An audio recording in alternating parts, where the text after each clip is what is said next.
자, 그러면 또 두 번째 종목 진단 바로 이어가 보겠습니다. 이번에 살펴볼 종목 유튜브 통해서 지윤이 님께서 보내주신 종목이 있거든요. 자, 동진 세미캠 살펴드리겠습니다. 자, 동진 세미캠의 매수 가격은 35,000원, 그리고 비중은 20% 보유를 하고 계신데요. 자, 이런 사연을 보내주셨습니다. 반도체 관련주들이 계속해서 하락을 하는데 보유 중인 동진 세미캠을 계속적으로 보유해야 하는지 판단이 안 섭니다. 전문가님 자세한 진단 부탁드립니다. 꼭 좀 봐주세요 라고 하셨거든요. 자, 동진 세미캠 현재 주가 확인해 보면요. 25,850원입니다. 자, 매수하신 가격이 35,000원인데 주가 손실 상당합니다. 지금까지 좀 주가 좀 많이 내려왔거든요. 자, 그러면 보유를 계속 하는 게 맞는 건지 아니면 조금 더 기다리는 게 맞는 건지 그 전략 한번 챙겨보겠습니다. 자, 이광문 전문가님, 동진 세미캠 보유를 하고 계신데요. 35,000원에 들어오셨습니다. 손실폭이 상당히 좀 커졌는데 계속 보유를 해둬야겠습니까? 우선 동진 세미캠은 제가 방송에서 언급을 많이 했던 종목 중에 하나이거든요. 네.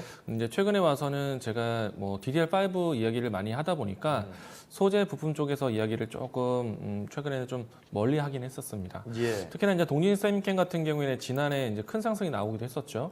뭐 이 소재 국산화에 대한 모멘텀을 좀 가지고 크게 움직임이 나왔었고, 실질적으로 일본과의 이 수출 규제에 대한 내용들이 있을 때까지만 해도 동진 세미캠의 역할이 상당히 급부상하기도 했었습니다. 네. 동진 세미캠이 만들고 있는 포토레지스트 같은 경우에는요, 일단 반도체를 하나를 만드는 데 있어서 반드시 들어가야 되는 공정 중에 하나이고요.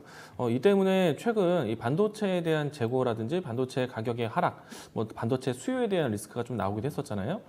이 때문에 좀 가격 하락이 나왔을 때 아무래도 이제 생산과 연결되어 있는 동진 세미캠 같은 경우에는 주춤할 수도 밖에 없었다라고 할 수도 있을 것 같고요.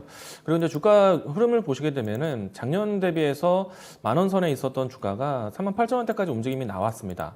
물론 이제 저는 더 긴 시간을 둔다라면은 동진 세미캠은 지금 나타나고 있는 박스권도 새롭게 또 경신하지 않을까라고 예상을 하고 있습니다. 예. 다만 이제 최근 이제 올해 와서 이제 하나의 변수가 또 나타나기도 했는데, 지난해 같은 경우에는 일본의 수출 규제에 대한 포토레지스트 공급이 국산화에 대한 좀 중점으로 좀 진행됐었는데, 올해 같은 경우에는 다시 한번 또 이 수출 규제에 대한 품목들이 좀 풀려가는 모습이 연출되고 있습니다. 그러면 아마도 삼성전자든 SK 하이닉스 뭐 이 국산화에 대한 제품보다는 조금 더 품질에 대한 인정이 되고 있는 일본에 대한 제품들을 좀 쓸 수밖에 없을 것 같고, 물론 이제 국산화에 대한 내용들은 계속 지켜갈 겁니다.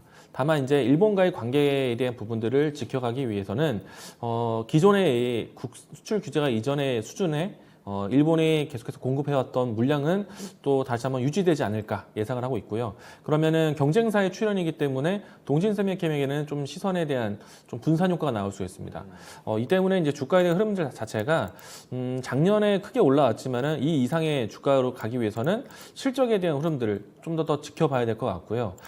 하지만 저는 이제 시간을 두고 본다라면은 동진 세미캠에 대한 움직임은 이 구간을 넘어설 거라고 예상을 합니다. 왜냐하면은 국산화에 대한 내용은 이미 시작이 되었고, 일본에 대한 제품이 수용이 되더라도 또 어느 정도의 이 공급을 유지를 시켜주겠지만은 그 이상의 반도체 생산이 따라줄 수 있기 때문에 저는 동진 세미캠과 같은 수출 규제를 받았었던 뭐 포토레지스트, 불화수소 이와 같은 이 화학 소재들은 꾸준히 사용될 거라고 봅니다. 왜냐하면은 우리가 이제 불화수소라든지 포토레지스트가 좀 더 많이 사용될 것을 예상하는 것이, 기존보다는 반도체 생산 라인이 늘어날 것이고 투자를 많이 할 것이고, 또 한 가지 특징이, 우리가 지금 이제 제가 이런 이야기 많이 해드렸죠. 반도체는 작고 얇게 만드는 게 기술이다. 이 때문에 EUV 공정에 대한 이야기들을 정말 많이 드렸거든요. 네. 그런데 이제 우리가 삼성이 적극적으로 파운드에 대한 투자하고 빈머물에 대한 투자를 한다는 것은 EUV에 대한 장비 공급을 많이 드린다는 얘기예요.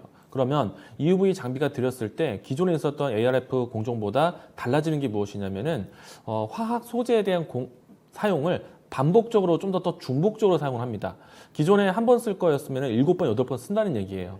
그러면은 기존에 반도체를 하나 만드는 공정에서 쓰였던 포토레지스트 사용량보다는 EUV 공정에서 만들어지는 반도체 공정에 쓰이는 부품이 그러니까 화학 소재가 더 많이 사용된다는 얘기예요.